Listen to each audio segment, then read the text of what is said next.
Oh hey, welcome to my house. I'd say it's a little creepy to find you here, but I did prop this camera myself, so that's that. As you may or may not know by now, I am a film journalist. I review stuff, I interview people, I write analysis and critics, and I am paid to do so, which is great. But as of late, I have taken a teeny break from cinema. We are on speaking terms, but we also don't look at each other in the eye too much. Which is why today, instead of talking your ear off about some obscure-ish movie or anything that pisses me off within the industry at the moment, I am going to recommend some books to you, but not just any books. Because, let's be honest, you've seen me, you've seen that face.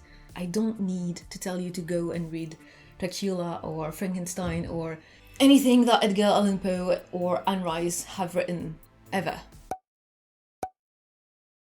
That would be obvious and redundant. And I do not like redundancy. Instead, I am going to introduce you to 10 books, which are here, and I hope that by the end of this, you will hopefully go and read them. Bonus point if you like them, but if you don't, I won't lose sleep over it. Alright, first entry of this list, we've got Smoke Gets in Your Eyes and Other Lessons from the Crematory by Caitlin Doughty. This is a mortician's memoir about her lifelong work in what we shall call the death industry. Because everything is an industry under capitalism, that's just so great. Anyway, I don't know if you knew that, but one day, you'll die. And you might want to know what happens to your corpse once you're not there to take care of it anymore. And this book explains just that to you, which is nice, isn't it? It's a surprisingly wholesome read, and although some of the anecdotes here are a bit gruesome, as you would expect, it successfully demystifies death and the whole process of embalming and cremating and basically handling, disposing of dead bodies in a way that we're not exactly used to hear about and see anymore, so that was nice. 2, we've got Caligula by Albert Camus. I know, this is a classic. I'm cheating, I told you I would not recommend classics to you, but sometimes I just can't help myself. Plus, this is a play. People don't read plays, do they? I mean, I know that I don't, not anymore at least. Camus' writing is, as usual, beautiful, albeit imperfect, and Caligula is no exception to that. This is a tale of madness and rage and tyranny. It's visceral and yet it's quite tender, I would say. Caligula was a mad child. He was 28 when he got killed. I might have to check that because I'm not that sure. And I like that Camus made a point to remind his readers and his subsequent audience of the emperor's dreadful youth. See what I did there? That was not that funny, actually. Never mind. Also, fun fact, I acted this play. I can't even remember her name. I played his wife. I got killed. That was a fun time. I got strangled to death, actually. Anyways, 3. Année, studieuse by Anne Wiazemski. Sorry. This is the first entry in a 3 books long autobiography in which Anne recalls her life as a young woman meeting a much older Jean-Luc Godard. You might have heard of him. He's an indie kind of guy. There's a lot to say about this one, but to keep a long story short, if you like the new wave or the nouvelle vague and you need a few more reasons to dislike Godard the way I do, this is for you. He was a great filmmaker. I take my hat off, a great filmmaker. But as a man, I'm sorry, no.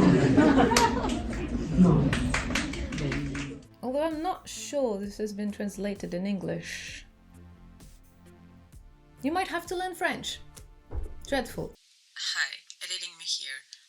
I forgot to mention that if the subject interests you, there was a movie directed by Michel Hazanavicius. I didn't like it, but maybe you will. 4. What the Living Do by Marie Howe? Howe. I have no idea how to pronounce that. Anyway, this is a poetry collection inspired by the author's brother's slow death. I feel like there's a theme in here. But anyway, once again, you've seen that face. To be completely honest, I don't like all of the texts that are featured in this one, but the titular poem did make me cry a lot. Also, another fun fact, I recommended this book to my favorite director when I had the pleasure of interviewing him back in July, and he bought it, or at least he told me that he did, and I really hope he liked it. I should call his agent and ask for some feedbacks. Yeah, I'll do that. 5. The Man Who Fell to Earth by Walter Tevis. Here's the thing. This is one of the greatest entry in the science fiction genre. And yet, I feel like it's not been talked about as much as it should be. I mean, sure, it's been adapted to the screen a few times, first through a wittingly bizarre film starring David Bowie. Actually, I have this beautiful book here by the Tastian Editions. I recommend it to anyone who likes bizarre things and David Bowie, which are usually...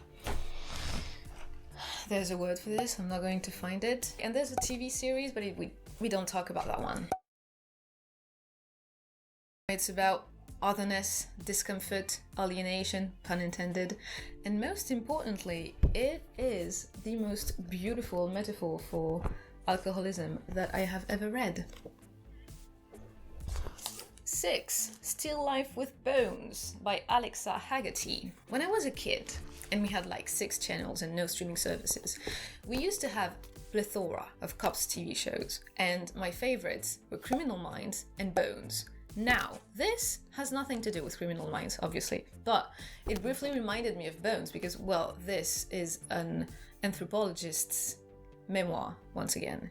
I like memoirs. She is here looking back on her investigation of the Guatemalan genocide alongside forensic teams and former victims' families.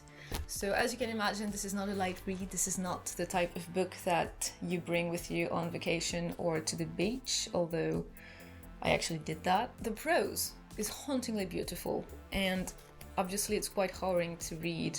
Mass exterminations tend to do that, but it's worth the discomfort, if only for the sake of the victims, their families, and for the sake of history as well, because we tend to rewrite history as we see fit, and we should not do that. Actually, I should not have thrown that one. I'm gonna just put it gently. 7. Oh god. The Price of Salt, or Carol by Patricia Highsmith. I can't even grab this one. The pages are... It's completely falling apart. Yeah, look, I know. I've talked about this before. In fact, I have a whole video dedicated to Haynes' movie adaptation of that book. Go watch it. Still, this is a necessary read. Not because it's a 1950s sapphic romance, and we tend to have few of those because censorship and homophobia and all of that joyous bunch, but because it's a 1950s sapphic romance that ends well, and we have even fewer of those. Also, I like the glove metaphor. I'm not gonna throw this one either because I don't want to pick the pages all over my apartment. Next up, we've got Lost Souls by Poppy Z. Brite. This isn't the actual book. It's the actual book is somewhere else. I don't know where actually. I will have to repurchase it, but since this copy is from the same author, and in this case the same editor, we'll just pretend. Basically, I started reading Brite's work when I was far too young to do so. The books belonged to my mother, and I would sneak them in my room when she was not paying attention because I was such a rebellious kid. And yeah, should I have done that? No, definitely not. Did it alter my brain chemistry? Unfortunately for my mother, and fortunately-ish for me, the chemistry was never really right to begin with, so I subsequently never got traumatized by gay serial killers dabbing in cannibalism and necrophilia. It is what it is. Now, do not fret, honey. There are almost none of that in this one. I mean, not this one. Like I said, it's not the actual copy, but I shall warn you that there are other serious trigger warnings, but I mean, by that point, it's just the author's trademark. It's about vampires, sex, covens, murders, revenge, more vampires, more sex. It's pretty cool. You should read it. Or don't. Who am I to tell you to read things? Your mum? I know mine would not.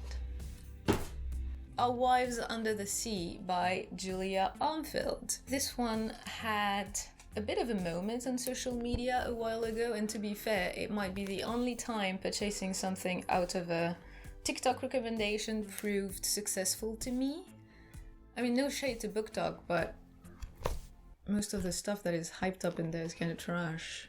This novel follows both perspectives of a lesbian couple in the aftermath of a traumatic event. But most importantly, it's about the failing of a relationship and grieving people as they live. And I like this kind of stuff because I like to make myself sad on purpose. Oh damn, this one fell to the floor. Now for a last contender, I am unfortunately lacking the physical copy of it because I have lent it to someone and that someone has not returned it to me just yet. Which is fair game, I guess, because I once took 6 months to return his Twin Peaks DVD collection back, so... Anyway, the book in question, which I will put here, is Everyone in This Room Will Soon Be Dead by Emily Austen. Not Austen, because this one is, well, actually dead. Because I, myself, am a 20-something experiencing adulthood in the midst of a recession and a climate, health and housing crisis. And because I was born with a very neurospicy brain, I have gone through bits of severe depression here and there. It's fine, don't you worry. I got happy pills now, but our protagonist does not. She does not have happy pills. Actually, she does not have happy at all. She is so definitely not having a good time. The premises of the story are pretty unique, I would say. The narration is a little unhinged, as you would expect, and the portrayal of mental illness is pretty on point. And dare I say, better transcribed than Plath's Bell Jar, but I might be biased because I did not like the Bell Jar that much. Sue me. But anyway, back to this book. The ending made me cry so much. Not out of sadness necessarily, just it was a very cathartic book, if that makes sense. Anyway, that's it. I'm through those 10 books. I wanted to keep this short and sweet anyway because I wanted to take a break from the usual hour-long analysis process. I am trying to get back on this platform. There are lots of films and thoughts that I would like to be talking about sometime soon, hopefully. That'll depend on the efficiency of my ADHD meds, I'm afraid. You can go, you're free, just go do something else, go buy one of those books that I recommended you out of the pure goodness of my heart. I'm rambling, am I? This is what I do when I go off script.